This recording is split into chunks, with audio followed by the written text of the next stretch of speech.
TV Telugu news channel కి స్వాగతం। గత వారం రోజులుగా జ్వరం కామెర్లతో బాధపడుతూ కొత్తగూడెం ఖమ్మంలోని వైద్యశాలలో చికిత్స పొంది పరిస్థితి విషమించడంతో గురువారం సాయంత్రం ఖమ్మంలోని వైద్యశాలలో మృతి చెందాడు ఒక వ్యక్తి।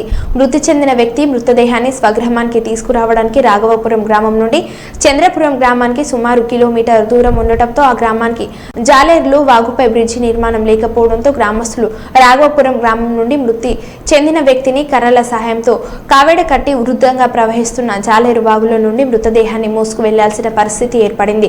తమ గ్రామానికి బ్రిడ్జి సౌకర్యం లేకపోవడంతో అనారోగ్యం పాలైన ఏదైనా ప్రమాదం జరిగినా వర్షాకాలం వాగులు ఉప్పొంగి ప్రవహిస్తుండటంతో వాగు దాటలేక గతంలోనూ సైతం ఇటువంటి సంఘటనలు ఎదురయ్యాయని ఇప్పటికైనా సంబంధిత అధికారులు తమ గ్రామానికి బ్రిడ్జి సౌకర్యం ఏర్పాటు చేసి ఇటువంటి సంఘటనలు పునరావృతం కాకుండా చూడాలని వేడుకుంటున్నారు। మృతునికి భార్య ఒక బాబు ఉన్నారు। అతి చిన్న వయసులో కమల్ హాసన్ మృతి చెందడంతో గ్రామంలో విషాద ఛాయలు అలుముకున్నాయి।